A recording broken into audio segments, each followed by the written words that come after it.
everybody, how's it hanging? How's it happening? You guys know what it is. This is Kevin from the Chord Progression Podcast. The podcast Rolling Stone Magazine describes as the one that initiates profound discussions with rock and metal artists, allowing fans to discover the creative workflow of their favorite musicians and understand the factors that make the band succeed or fall from fame. We are all sponsored by Dark Fusion Systems, the best for your custom computing needs. Get $100 off your entire CP Pod at darkfusionsystems.com. Podcast below. I said CP Pod. Now let's go to our feature presentation. We love bringing artists on from the rock and metal spectrum, and sometimes we got to go way out there to bring you some of the best conversations with some artists that you're going to want to get to know about. We have Ivy on the podcast today. Her brand new song, Let Us Pray, is out now. Join us as we explore who this artist is, how her journey music took her from alternative R&B to more of a rock and metal style. Find out about who this person is, how authenticity plays the most in music, and what Let Us Pray is going to show you in the future. You guys ready? Let's go! Yeah. Well, ladies and gentlemen, boys and girls, listeners of the Chord Progression Podcast. When it comes to us bringing you some of these artists in rock and metal that are some of the biggest ones out there, some of the newest ones out there, some of the ones that you should know, we find them in all different ways. And this one was interesting when got a direct message from her talking about the podcast, asking to check out the music, literally while I was in Chicago going to see the guys. And if not for me, Archers, The Funeral Portrait, and Catch Your Breath. So I had an hour and a half ride home to listen to what she's got going on. She sent me her brand new song early, which will be out by the time this episode is released, called Let Us Pray. Definitely dives a little bit more into that rock side of things. So I'm like, okay, let's see what we got. Let's talk to her. Let's get more people to know who she is so we can expand the base of not only everyone's musical listening ability and love, but also show you what this person has and what she's got going on for her. So please welcome Ivy to the podcast. So Ivy, welcome to the Chord Progression Podcast. Hey, thanks for having me on, Kevin. I appreciate it. This is really fucking cool. Thanks can for I being curse? Oh, fuck yeah, you can curse. Okay, fuck yeah. I would much rather have you like be yourself, unfiltered, whatever you want to show. Because if it's like we're trying to keep it like, what I say, censored or a specific image, then I'm not doing my job here. That's for network TV. That's for what the FCC has to do. No. I'm still doing this myself after 6 years, one-man show. I make the rules. That's the rule. Yeah, I gotta get sound effects for this. You gotta have them. I have a little like keychain that has them. I should have brought it. Honestly, I should have it, but I need to have it set up here, like on another screen. I mean, I've got like multiple screens, but I need another where I could just like tap them, and then all of a sudden it gets added in here, and I don't have to do anything post-production style. That'd be really nice. But you know what? That might be money I don't want to spend at the moment. I understand. Well, but one thing I do want to say is thank you for reaching out to us directly. Thank you for sending us your music right away, because that is something that I have always been interested in when it comes to artists, is especially when I started out with this, a lot of times it was me trying to reach out to people. But of course, as time goes on, there's so many artists out there, so many people making music. It's hard to try and get to everybody, hard to try to discover everybody. There's only so much time in the day, and people only have so much bandwidth. So by taking the chance just to reach out to us, it's, you know what? You never know what to expect, but eventually someone's going to listen to it. Someone's going to take a liking to it, and you never know what opportunity is going to present itself. So thank you for doing that. Yeah, of course. I just feel like, I'm a go-getter. Most artists, I feel like you have to be, especially in this day and age, so I do a lot of my stuff just like hands-on personally. I want it like really like real, raw, authentic. And I saw your show pop up like a few times, and I was just like, damn, this guy's good. And I'm just like, okay, I'm going to reach out. I'm going to do it. And thank you so much for opening the DM and having me on, especially so quickly. I appreciate that.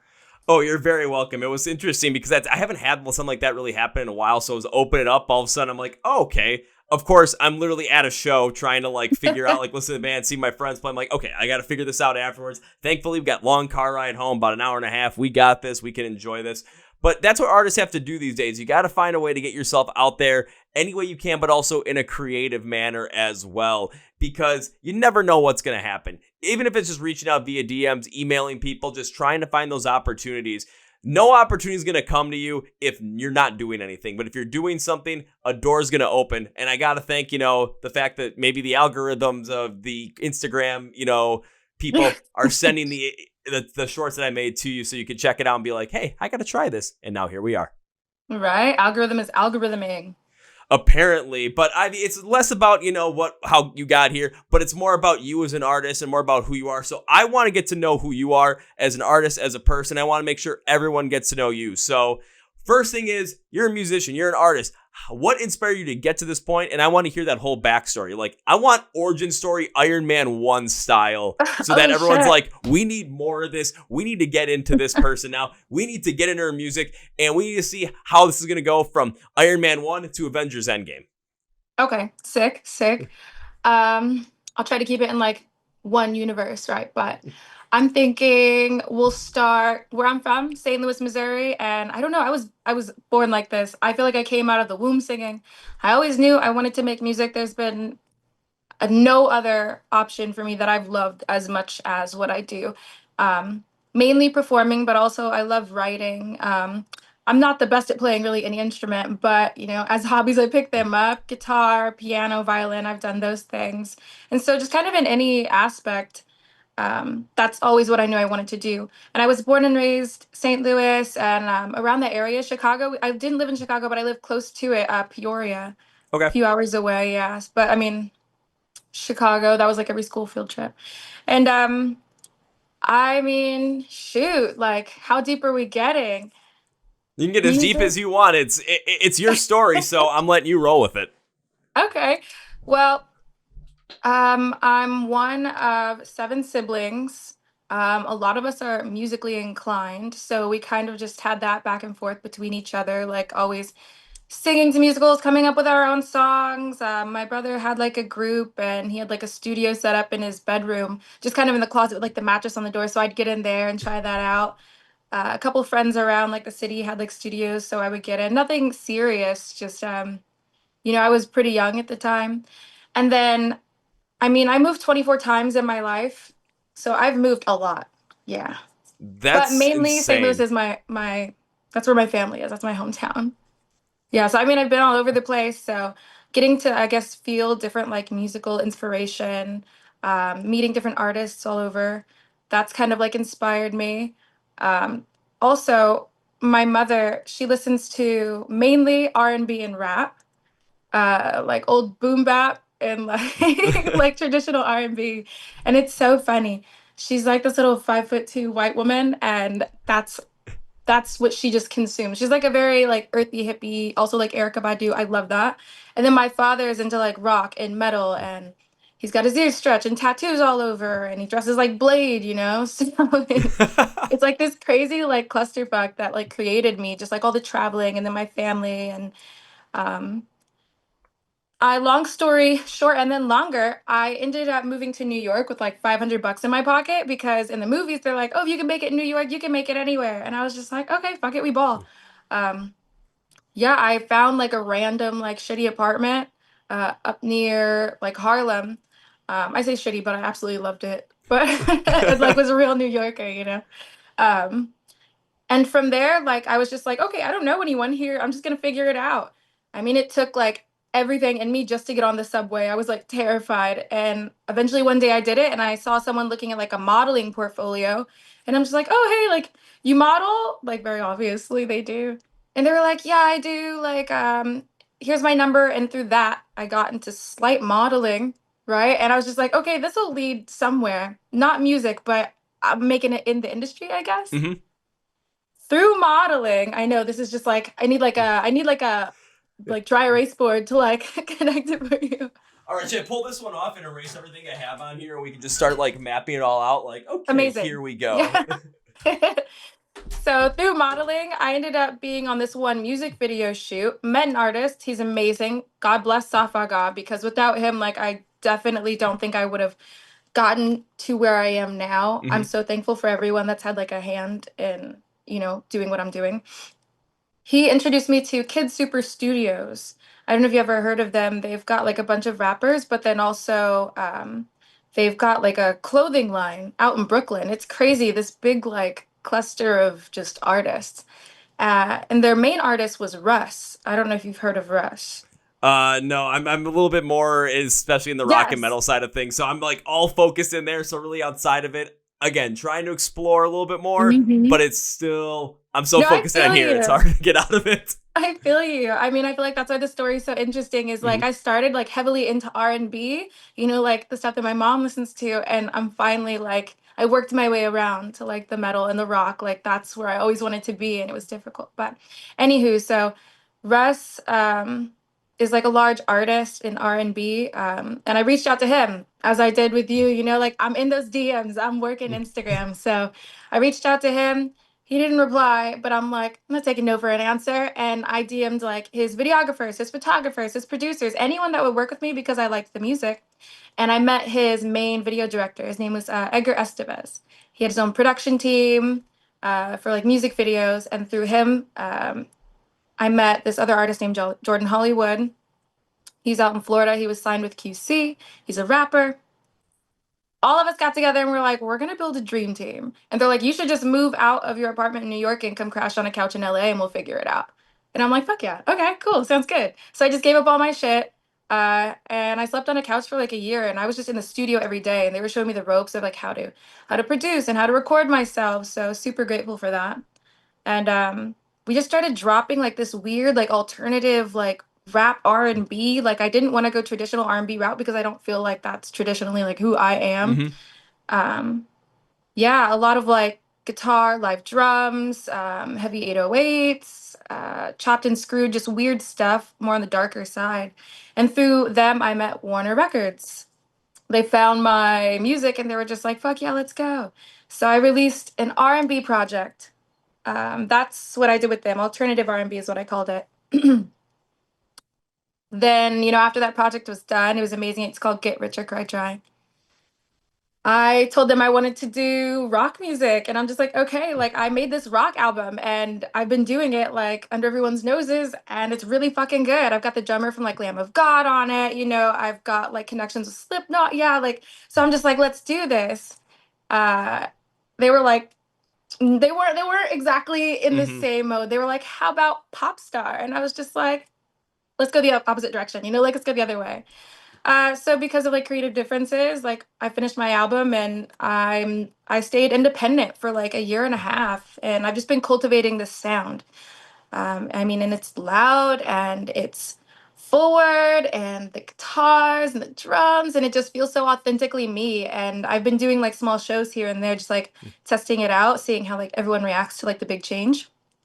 And everyone's like, oh my God, this is your voice, this is you. And I'm like, I've been telling you guys Mm-hmm. this. So it just feels good, it feels authentic. And I think that's the thing I'm most excited about with this new music is I always felt like before the music that I was performing wasn't entirely me, like it was a part of me, but it just felt so restricted and so boxed in. And what I really love about like rock and metal and alternative and all like the opposite end of the spectrum, like that music, is everyone's just, it just feels like themselves. It feels raw. I Mm-hmm. love the concerts better. I love those festivals better. The artists, like I enjoy hanging out with them more. I enjoy creating with them more. It feels more freeing. And I think like the music it shows. And I'm glad that people can tell the difference. It feels great. So that's like a big crazy story, but all over the place. That is a crazy story that is all over the place. And now I'm sitting here thinking, where do I dive into this story further? Because there are so many moving pieces here, but it is your story, and it's showing us not only who you are, but how you followed your dreams and how you made sure that you were not going to take no for an answer on anything. You kept working towards it to try and figure out exactly when it came to music, what you want to do, what you wanted your sound to be like, and what was truly within you to have that sound be as natural as possible. Going into, more alternative R&B, that definitely is a part of you, but if you weren't feeling like it was the full thing, it's what led you to what is going to be the full thing with more of a rock and metal base. And you're still probably going to throw some R&B stuff in there because you worked with it, you created it. It also was a heavily influence from you as a child with your mom. So all that knowledge can come in and really cultivate the true sound that is Ivy, not only now, but going forward. The thing that stands out the most overall is, especially when you were talking about, after Get Rich or Cry Trying, and going with Warner and then trying to say, hey, I wanted to do more rock, do more metal. And they're, let's go this other route. This is the beauty of where rock and metal has been going since, I'll say, the pandemic. so much more of the openness that can happen has been coming out, and it's been happening since 2020. I mean, I'll use a band like Bring Me the Horizon. They've always been doing this ever since they came out, but 2020 was really the year where we got to see more of that expansive happening. We saw, even though Ice Nine Kills came out with the Silver Scream in 2018, the focus in on that became a lot more of, you can really focus in on maybe a little bit of a niche and expand that further and be as like drawing people in as possible. Electric Callboy dropping the Hypa video during the pandemic. People are like, metal can be fun again. And then people got into baby metal once again. And it just, you could have fun with that. Spirit Box in 2021. Bad Omens in 2022. Sleep Token 2023. Last year, 2024, with Knocked Loose appearing on Jimmy Kimmel. Who thought a hardcore band would appear on Jimmy Kimmel? Or look at the feature they had on Suffocate with Poppy. Who thought that Poppy would become a rock and metal artist, be selling out very large venues, and become somebody that is a staple in the music industry, especially on the rock and metal side, when everything before that would have her seem like, oh, we're going to have to go with her stuff in a more pop direction based on her image, what she cultivated online. The beauty of now what music is able to do, and especially with the distribution streams online, there is something for everybody out there. And the creativity needs to be out there, but it also has to be something that we feel is authentic as listeners because there's so much out there. The fact that you're diving into that head first and you're not letting anyone stop you from really finding what's authentically you and putting it out there, that's going to stand out as a staple going forward, because not only is that what I think is the thing that is hitting right now in the music industry, especially in rock and metal, but overall, most importantly, it's just the right thing to do. I agree. I agree to all of that. It's so crazy. I I think there is like a niche for everyone, and I say that, and a lot of people are like, "Oh, like I mean, you look at like my previous music, and it was doing pretty fucking well." Like, but it just didn't feel like truly authentic. And it's not that it's like bad music. I mean, I love all genres. I consume it all. Everything from like doo-wop and like jazz, like really old shit, like to like all of everything you just named, all the bands you just named, and obviously R&B. So Mhm. a big mix. And I just feel like that, like we're all really just big one like creation of everyone that we've ever come across, anything that we ever liked, all the movies, all the food, all the experiences. And music should be the same way. And while people say like, oh well, like you play the game and eventually you get to it. It's just I'm just not that person. I feel like I've got one life, and it's like now or never. And I'm such like a headstrong person where it's like, I'm gonna find it now. It has to feel right now. And I feel like that drive has like led me to create this like crazy sound. I'm very excited to release Let Us Pray. And then the project after that I've been working on that I can't talk too much about, but I mean, it is definitely like a blend of all these past versions of me and like that real me that I've been holding like inside the entire time. So I'm excited, is all I have to say. But that's the blend we want to see in the end. That's what we want to see and hear from the artists that we can connect with, because that raw and that realism that comes there, the authenticity that comes in there, is what we connect with overall. So by you going through this whole entire process, discovering the sound, and yes, the music you put out there before is not going to be what's maybe coming next, but it is a part of you. It's a part of your history. How many bands have evolved over time with their sound? Again, look at Bring Me the Horizon. At this point in time, anytime they release a song, you don't know exactly what you're going to get, but you know it's going to be Bring Me the Horizon to the core. That's what matters, but you're open to the experience because of that. So many other artists have tried other things or trying to put other things in their music, but why are they doing it? Is it because it's popular? Most of the times, the ones that are really hitting right now, no, it's not because it's popular. It's because that's what they truly connect with and want to roll with. And that's what makes it authentic. That's what makes it connected, because the artists truly believe it at that point. And by you going through all of this and not only releasing Let Us Pray, but also what's to come next of what you alluded to, which I know I'm probably not going to be able to pry anything out of you, but I'm still going to try because, I got to do it. It's kind of my job.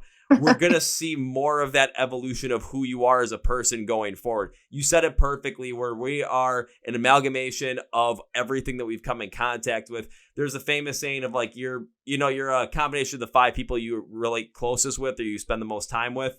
And that makes a lot of sense, because you put them all together, you're influenced by each other. You're influenced by each other's interests, likes, habits. So you just get a feel for it and you roll with it. I have friends that, they probably would have never touched rock and metal music ever. And now it's like they're going to festivals and they're into stuff consistently listening to it that's heavier than what I'm listening. I'm like, how the hell did that happen? Am I Right. complaining? Nah, I'm not complaining. That means I get to go to festivals with them and they get to go nuts and I get to be a part of it. So yeah. I agree. I agree. It's so funny, like, um, obviously like where I started in like the friend group there, uh, to like now what I feel so comfortable like kind of outing about myself. I'm like, I've actually this has been me all along. It's the real me, it's not a phase, mom, that kind of vibe. It's so funny like mixing those two friend groups because I feel like both of my friend groups there, um, they're kind of like, it's one or the other. Like people that listen to a certain genre mainly only focus on that. Like the Mhm. smaller group is the people that listen to everything just because like, like them on aux is crazy, right? Changes the vibe. So mixing them together, they always feel like, ooh, like I don't know if it's gonna work, I don't know if I'm gonna vibe. And because the music is so good, always, and because they love music, it's so crazy. I agree. Like I get my friends into it, and so now, like I've got my R&B and like hip hop friends going to like rock shows with me, and like it's a lot of fun. And I just really love exploring and reaching into like all genres of music. Like I find joy in all of it. So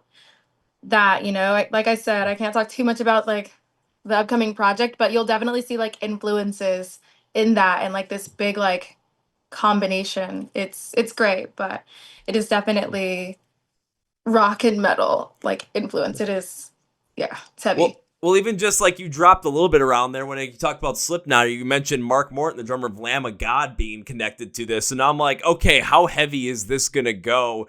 And of course, there might be a lot of people that think this is definitely, if they listen to Garrett Your Cry Trying, it's like, okay, this is a complete 180 of what we expected. But at the same time, it's we got to go through. If you listen through the music at the point you are now with some of the other singles you've released since then, and of course with Let Us Pray, you can start to see the steps to that evolution, to you discovering the sound that you truly want to cultivate and put it out there. So again, this it's like, the roadmap is there, the clues are there. You just got to follow it. And it's just if you haven't been around from one spot to the next, you don't see that happen. Artists change over time. People change over time. You listeners, you change over time. I change over time. It all happens, and we all get connected to different things. And this is just a great example of it in a more of a musical sense of an emergence and a growth of everything that has been in your life ever since you, basically came out of the womb singing. Yeah. I mean, I think that was like one of the first conversations that I had with like my old team. Was in the beginning I was just so excited. I'm like, man, like I want to have like a band and put me on stage and just like some shitty dive bar. Like I want to have like the story I want to build. And they were just like, we have labels interested in you right now with no, I had never performed before live. And they asked me, they're like, well, do you want to like go fast and blow up, And that was kind of like the whole general idea. It was just like whatever new trendy artist. It was like the clout era, like whenever Oh, I okay. came out here. Yeah, like 2018, 2019. So it was very cloudy. So everyone's like, get big, get famous now. But it's just like I'm looking around at all like these huge like overnight sensations and they just don't last. And what also is so attractive to me in like the metal space, in the rock space, is like the longevity of these bands. I mean, Ozzy Osbourne's going on his last tour right now. I don't even know how old he is. He's like 70s, 80s, and people are still showing up and showing out. And it's just, you're allowed so much more freedom and space to grow and change as a person. People are excited to see you. And also, live performances, like live instrumentation, never goes out of style. Like, people love that. They're paying for a show. So they were just like, I digress. They're like, do you want to go big and go fast now? Or, like, take this slow route? And I'm like, let's go slow. Like, let's have a real story. And it was somewhere in between. But yeah, like what you're saying, like there's clues. You can see like how it changes. And even in like my older music videos, like I've got like some guitar and I've got some drums and I always have like I'm like really into horror and like everything like dark. So I've got like zombies and like murder. I did a music video where I was portraying Dexter. You seen that show? Yeah. So cool. I was like Dexter and like I chainsawed myself in half.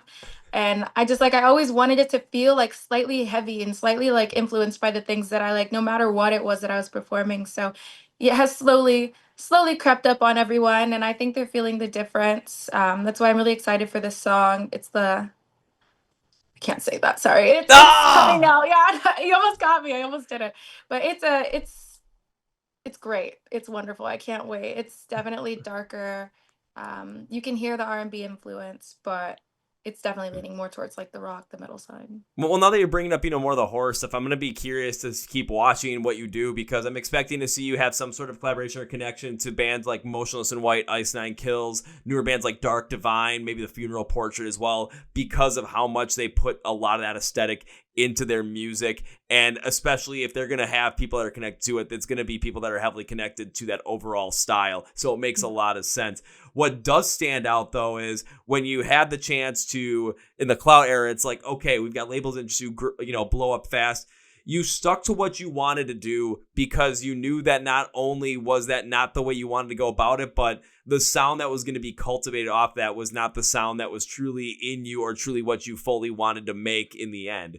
So by going slow, yes, you're going to have that story. It's going to take more time, but you absolutely make a lot of sense too when you say, take a look at a lot of the artists, especially more in the pop, maybe hip hop style, that got popular really quickly in 2018 and 2019. Where were they, even though the pandemic was the pandemic, I'm not going to discount that. But look at the artists that really blow up out of nowhere real quickly. What happens to them? They have like a viral moment and then that's it. And then they become an afterthought or a meme of like, you remember when they were popular back then? Like use the Island Boys, for example. That's probably a Oh best yeah. example that you can use at this moment. But when you brought up rock and metal's longevity, Ozzy Osbourne, a great example. Black Sabbath started in the 60s.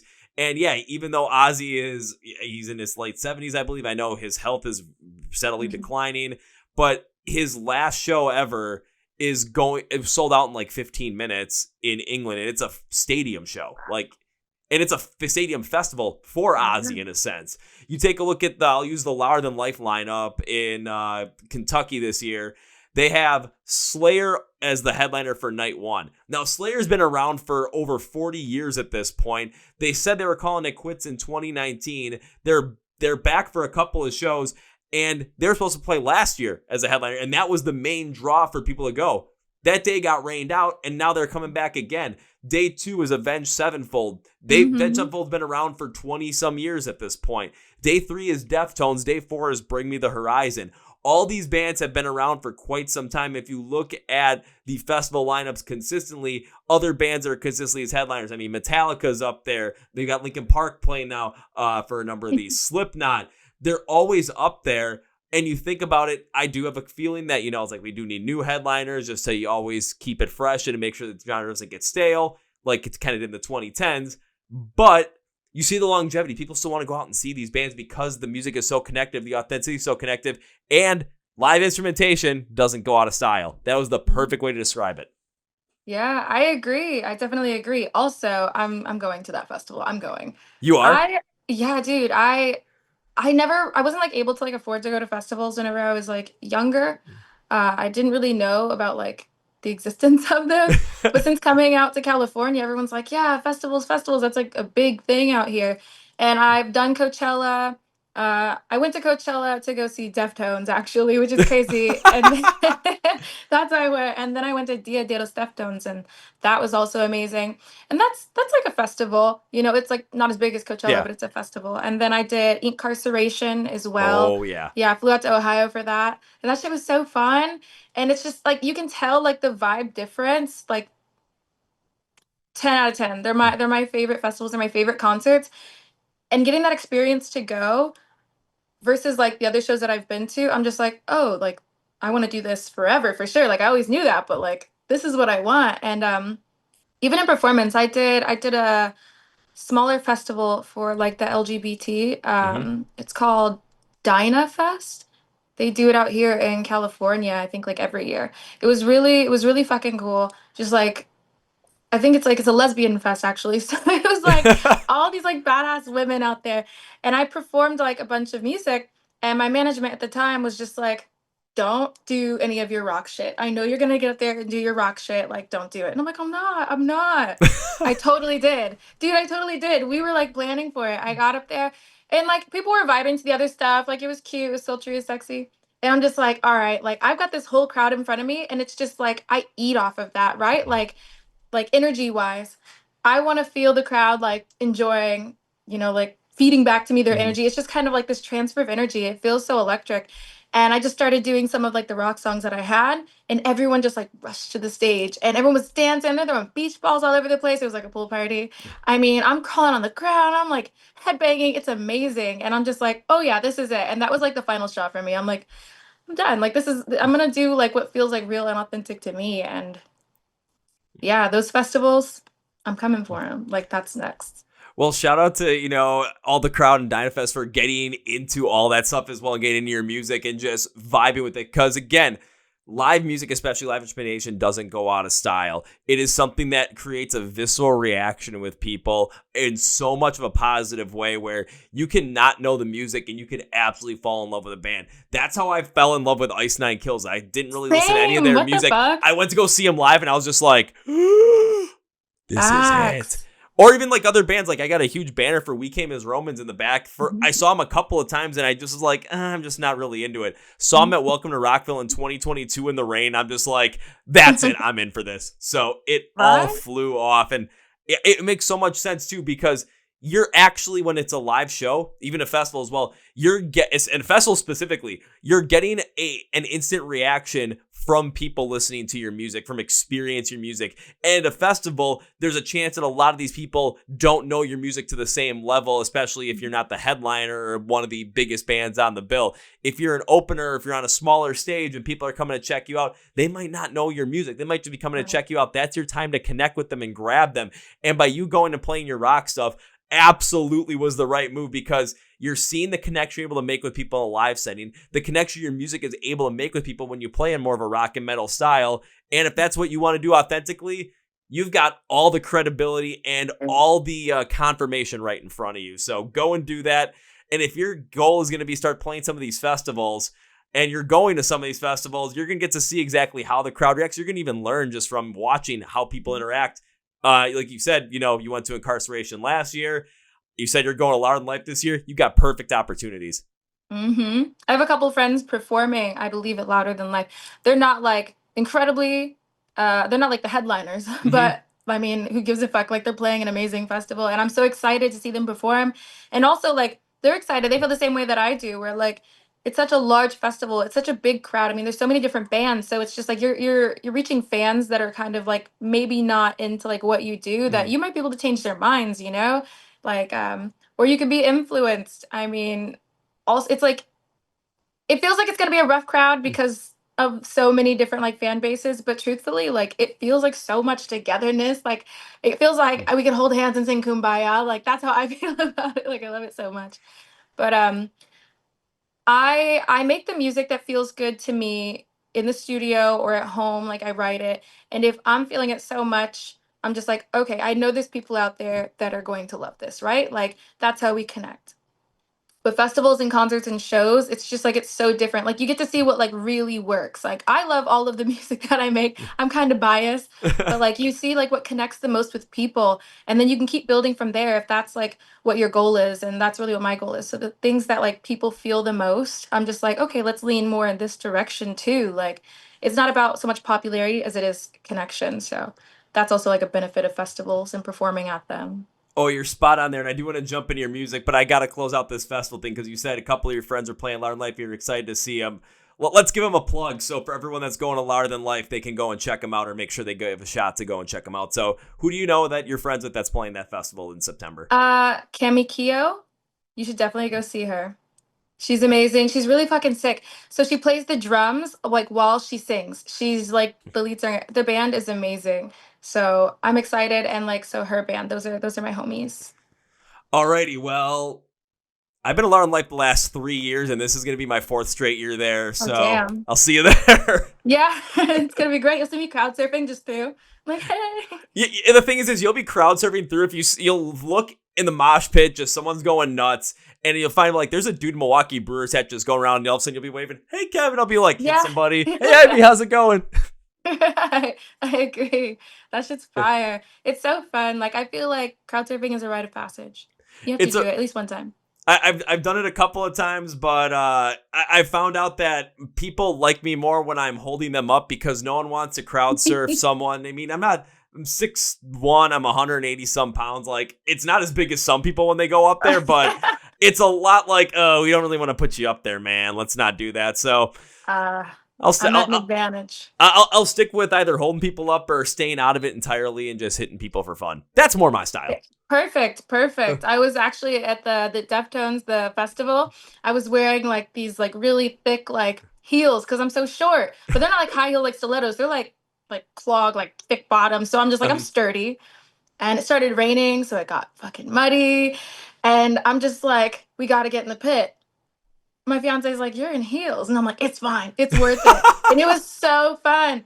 And so I'm just like going around the pit. Oh my God, I'm throwing elbows, I'm shoving. And at some point, I mean, I'm 5'4". I feel like I'm pretty average, but apparently not. Everyone's way taller than me. So a couple times I got knocked down, but not like hit the floor. But the second I start falling down, it's always someone's hand or arm just like throwing my ass back up. And it's just so fun. Like it's such an experience. Also, rite of passage. You have to get into one pit.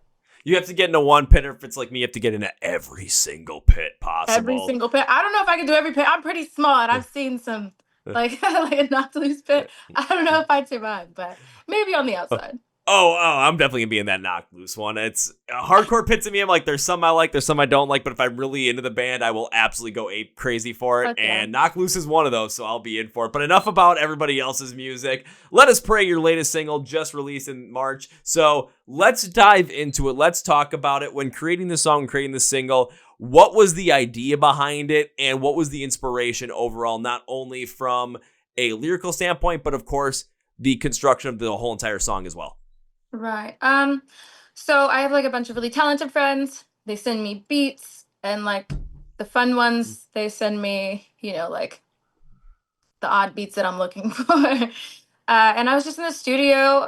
There's a place like down by my house, and I just rented the studio out. And I'm just like, I want to create something that feels authentic. And I had like a letter that I had like written to myself, and I called it like my ransom note. And it was kind of whenever I was feeling like I was in this place where I was kind of musically trapped. Like I was making what I wanted to make, but people didn't get to hear it. So it felt like there was this big portion of me that was just kind of kept away. And so I addressed a letter to myself, and it was called my ransom note. And I'm like, I'm holding myself for ransom, honestly, because it's like, yeah, like I'm making money doing this, or like this promise of like being like, this huge superstar and, world tours and all of this, making this music. And it just feels like very like half-hearted. So like the first lyrics of those song of Let Us Pray is like hold myself for ransom, and I just kind of like took that as inspiration, and it's more of just kind of like this like heartfelt like sincere letter to myself and kind of how I was feeling in that moment. But also it's so freeing. It's like what's the word? Is it cathartic? Yeah. It feels, yeah, it feels great knowing that it's in the genre that I want. It's in the mood that I want. Like my voice sounds the way that I want. And hearing that back, like, almost brought me to tears. I'm just like, damn, like this, it means a lot to me. And then I played it for like a few of my closer friends, and I was just like, I'm gonna drop this. And then they were like, yeah, this feels amazing. This is great. And then I just stopped telling people it was my favorite at the time. And I just play it kind of in the mix. And everyone's like, why does something feel so different? Like this is it. So also I'm getting like that feedback too. And I'm just like, yes, like it's reaching. Like, and that's really all I can hope for in the song is, I've gotten what I've needed from it. And I hope that like it can do the same for other people too. I hope they feel how like real and raw, like and authentic it is. When I was listening through it, I could definitely tell that there was more of a real authenticity to it, and definitely being able to see that your foray into some of the heavier styles of music, like this is a step in that direction, and you can see the evolution happening. You can see a lot of the pieces being put in play here to express that. And there's a lot more exploration that still is yet to be done. So when it comes to what you got coming out afterwards, that's where, especially for me, someone who loves the heavier stuff, like I said, every time I see a mosh pit, I have to get into it. That's what I get excited for. But by having this, song based off of like the ransom note that you wrote for yourself, it adds to so much more of that authenticity, because not only is it based on your personal experience, but literally it's based off of something that you created for that personal experience. So you're intertwining so many different interpersonal stories into this one song, but also making metaphorical enough for everyone to kind of put their own selves in the situation. So not only does it hit sonically with people, especially in a live setting where they're like, this feels different, but emotionally they're feeling it in a different way, maybe in more of an embedded way, maybe more of a subconscious way that they weren't even expecting. Yeah, that's the goal. That's a goal, a big goal, but it's a goal. I just feel like people can tell whenever music is forced. Like people aren't dumb, you know, you can tell whenever it's shit, whenever the artist doesn't really care. And that's the one thing that I feel like it's connecting and it's hitting for, it doesn't matter like what genre you like. And I know like my dad being such like an old like metalhead, like he loves rock, like he can call it like he sees it. He's like, this is shit. This is garbage. Like it's not real, you know? So I'm hoping right now with this song to be able to bridge a gap that I have and bring like old fans over and new fans and kind of like get my foot in the door for like the heavier shit that's to come too, but not like, you know, left hook everyone in the jaw with that Yeah. crazy shit right away. But it's a beautiful song and I'm really excited for the this Friday. I mean, I'm if actually you, doing a oh, go ahead.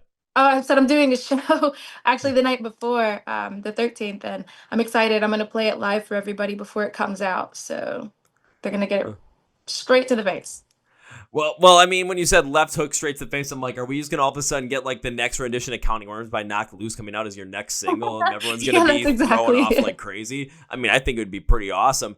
But I also like what you said about your dad too. Your dad's someone that has been in love with heavy music for his whole entire life. So if he listens to something, it's like he can tell if it's authentic or not, if it's like you said, shit or not. In my perspective too, it's like there are times where there are songs where sometimes they sound really good, sometimes they don't sound good. But also then you, especially for me, I love to break some of these down and say, okay, if they're really good, then why are they really good? If they don't sound so good, why do I think they don't sound so good? But is there something missing, or is there something that I'm not seeing that's making this song, maybe shine a light over in a different way?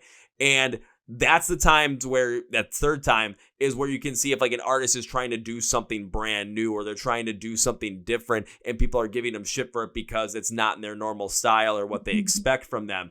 It's if you can see that there is authenticity in there, but you can see there's actual care in there. And over time, that craft is just going to get better. Now you're going to get more excited. You're going to get more interested in what's going to happen because you can see that evolution happening. So especially as music fans, for people that are really into music, we can go around those three ways. And it's always, I would say, best if you're in like the first one where it's like, this is good and this is good. Or if it just didn't hit right away, Mhm. maybe there's a step in the evolution because every artist has that song that maybe they think is good. Maybe it just doesn't hit with people as much, but it's the stepping stone to what is next. And honestly, I'll use Bad Omens as a great example because you listen to their second album. The Throne is an absolute smash hit. But there are some songs on Finding God Before God Finds Me where there's definitely some softer pieces in there that I know threw people off back in 2019. But it was a Mhm. stepping stone to what we got in 2022 with Death of Peace of Mind. And shoot, look at where Bad Omens is right now. They're headlining festivals. Like, Yeah. they found their niche. They found what they wanted. They found that sound. They cultivate. They hit on it. Maybe the first efforts on it didn't hit as well as they would have hoped.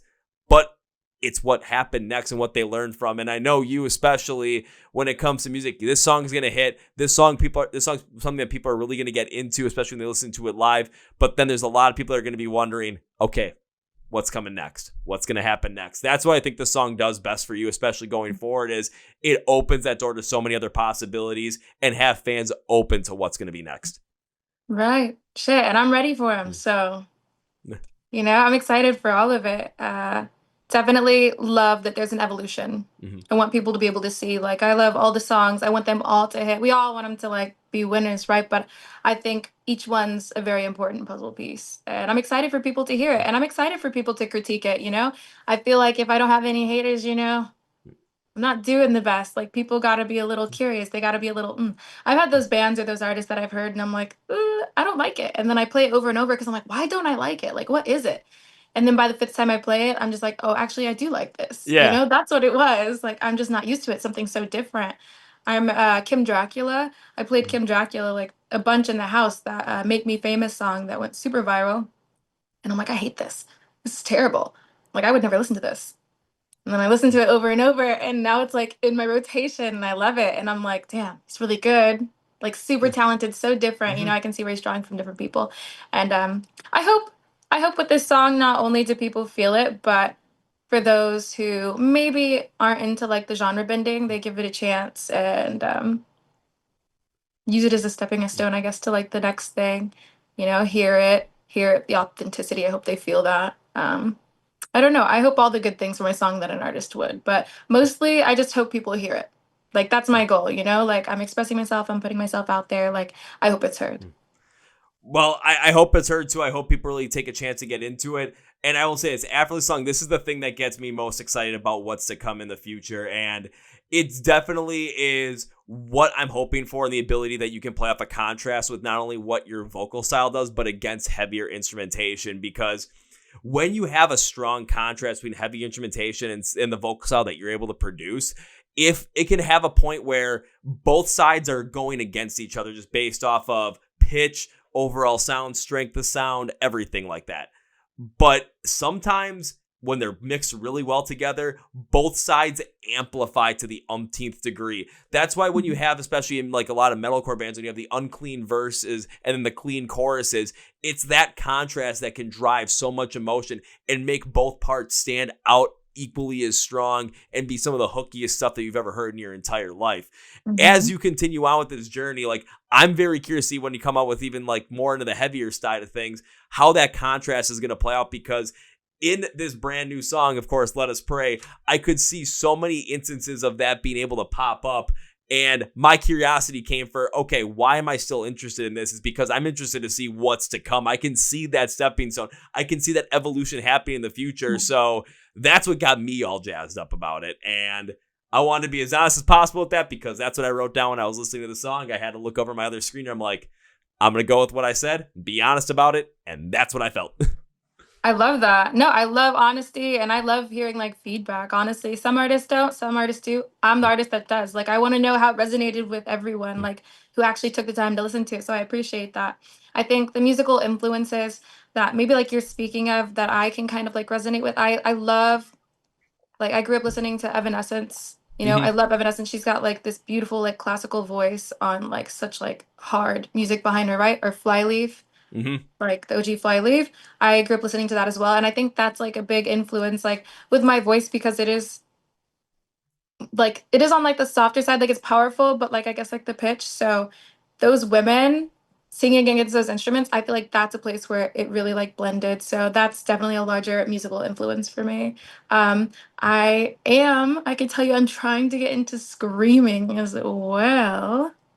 Yeah, Ooh. so working on that. So I mean that might be there in the future, but um yeah, I can't, I want to tell you so much. Like I'm gonna send you like the project first so you can listen to it. Yeah, I need you to hear it. I need you to know what I'm talking about. So we can have like this inside like back and forth. Yeah, we can have the inside back and forth going through it, and I'll be as honest as possible with what I think of it. And I mean, I might just come up and be like, you might send me everything and be like, okay, it's been like a day or two. What's going on? Then you get like a 10-page Microsoft Word document sent your way of literally what I thought it like each, like how I analyze every song or every album that a band will produce that comes out of the podcast. It's like I'll take the song and I'll figure out what I think is the meaning, and then I will go through each section of the song, like intro, verse, pre-chorus, chorus, with the bridge, breakdown, outro. Write what I Mhm. think of it, and then write what I think is going on, just as my note, and then write how I kind of connected with it, what I think is going on, my thoughts on it, do an overall, go to the next song, and just keep doing that. So Right. if it's a long thing, just bear with me, because I'm trying to give you Sure as thing. honest as possible. And of course, you can take the feedback the way you want to. If you're going to be like, okay, like the opinion, or maybe you just missed what I was going for, but you're the artist, you're the one that's creating it. So I can always give you context who of like, especially in my background for music, like this is what I like. This is where I connect with the most. So it's always, a horse piece, but I'd love to hear what you have going forward, especially after seeing like the potential that the contrast in your voice has with heavier backing. And if you're using inspirations like Flyleaf and Evanescence, those are perfect. Flyleaf with what Lacey can do screaming and then singing. Evanescence with Amy Lee, especially in the early days when they had the rapper in there as well, and the contrast that they could do with those. It stood out so vividly that I'm curious to see what you're going to do. Potentially screaming though. Now I'm you got me even working more on it. excited. It's got to be on the project, you know? So that's like one secret I guess I'll give. Like I've been working at that. So kind of it's definitely gonna left hook people. I mean, this is the first time like I've ever told anyone that I'm doing it other than the people that are in the studio. So yeah, it's it's fun. It's definitely different. I I loved Kitty growing up. I think Okay. that was fucking sick. So the goal right now I've got in my band, I've got I'm kind of borrowing from everyone else's band. I'm not gonna lie. Like a lot of my band members, like they work with other bands, but I've got two women, so that's really cool. I'm hoping to have like an all-woman band. I mean, it's whoever the fuck is like I vibe with and is very Mm-hmm. talented, but that'd be pretty cool. That would be pretty cool, not gonna lie, just to see that come more into full force. And then I think, what is it? Mayhem Fest was rebranded as Miss Mayhem this year, and every band was gonna be a female fronted band. So Really? yeah, I did not know that. yeah, that hit right at it was, I think, the week before we recorded this. That's when that got announced. I think it was fully announced on International Women's Day. So Oh, that might be some, damn. and it's gonna be like a traveling thing too with like 8 bands. So you might be able to go and check that out. I mean, it'll probably come to your area for sure. It should come to mine. I mean, if it's not in my city, I'll go drive an hour and a half south to Chicago and call it a day. Yeah. Drive right back. Pretty much, I do that all the time. I mean, I did that when I was listening to your music for the first time. Mhm. But going into the future, of course, we've teased it all. I know you can't say everything or really all that much. We've gotten a couple of things from you though. But what else can we expect from Ivy in 2025? Expect greatness, expect real, like raw music. Just keep watching, just keep listening. Insane visuals. I mean, I direct music videos. I've been directing my own music videos, so it's just like really like a lot of hands in, and I'm trying to bring people into like this world that I've had like cultivating inside me for a while. So yeah, just expect the unexpected. I'm not sure. Expect the unexpected, but there's definitely be some interesting things happening. We've mentioned on the podcast there might be some things that we got a little bit tipped off on, but of course we can't really say them because we want to make sure that everything goes through smoothly. So we'll just tease them for the moment. But Ivy, I got one last question before we wrap this up. It is something I love to ask every artist I bring on this podcast, not as a way for us to get to know more new music, but for you to share the music you love. So I got to limit to 3 so we don't go overboard. Oh But no. can you name me 3 bands or artists that you love that you would love to see more people get into right now? Okay, okay, I can do this. This is actually like my kryptonite. I have such a hard time with this because it changes every day. Okay. Mm, okay, I'll put on Cami because we did talk about her. She's amazing and she is going to be at the festival. So more people should listen to Cami Keo. It's sick. Honestly, I don't see too many like front women playing drums or many bands who the lead singer is also like the drummer. So Mm-hmm. it's different. It's really cool. The music's amazing. Check her out. Okay, okay. Portishead, I know it's like trip hop. It's different, but like I love that. I don't know. I feel like people know about Portishead, but not always. And I feel like a lot of my music is kind of influenced by that too, like on the low key end. So Portishead for sure. And oh my God, I have one more. I'm like running through my catalog right now. Like, oh no, like who's the most important? Oh man. Okay, I got this. I don't got this. I'm scared for that last one. It can be anybody you want. Again, from any genre too. This is what you bands, artists, Oh, anything that any you want. genre? Any genre. It doesn't matter. Okay. Okay. I think people should get more into you know what? I'm gonna say stained. I'm gonna say stained because I've been listening to dad rock for like the past 2 months nonstop. And I just need my friends to be able to vibe with me in the car. Like obviously, like I think people know about Stain, but I want the world to be more into it so I don't look so weird taking over the jukebox at every bar. Hey, if you want to take over the jukebox bar and play some dad rock, I mean, I'm surprised anybody would say no to that. Let's be honest. If you're putting on at this point in time, if you're putting on some like How You Remind Me by Nickelback or anything by Creed, is gonna be a good time. Put on some Shine Down. Everyone's gonna enjoy some Shine Down. Right, I know. So I've got some new band and then I've got like the older bands. I'm trying to move like backwards in what I'm listening to move forwards, but I'm sure next time we talk I'll have like a better list for you. You're Well, gonna not come. better, but just different. You're gonna come prepared. Be like, I got this whole list. Let me start Yeah. reading off. Bet number 1, and just go with it. Top 100.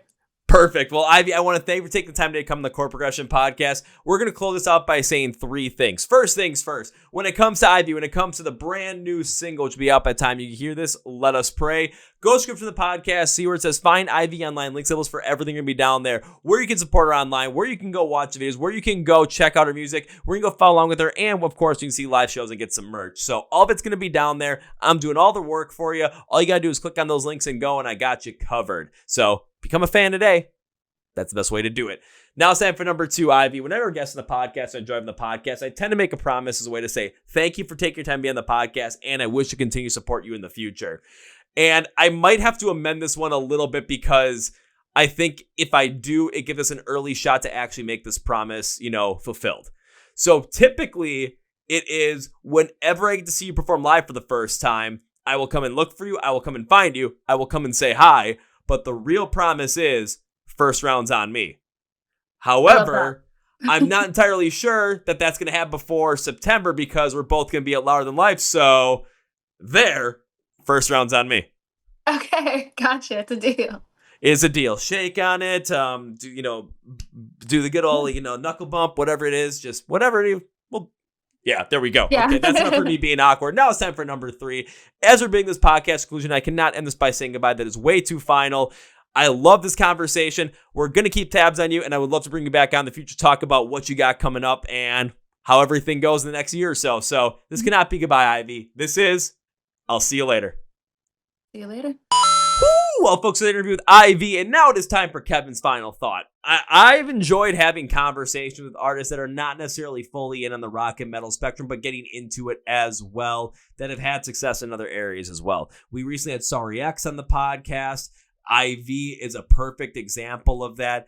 And there are plenty more that we have had on in the past. I should have had my Excel spreadsheet open with all the names on it so I could have quickly taken a look, but I digress. One thing I do want to say about that specifically, though, is these artists are artists you definitely want to check out and get to know and see what they got going on.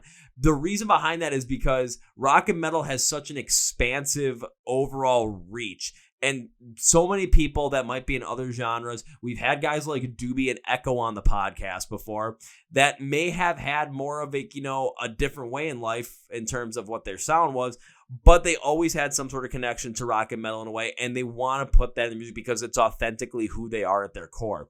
When bands and when artists are trying to figure out what to do and they want to start something different, they jump into it in a different way, and we get to see an expanded style of who they are, what really makes them go, and everything of the sort. This is why I love having these conversations. You get to see where all this comes from and see how people love this kind of music, how people connect with this kind of music all over the place.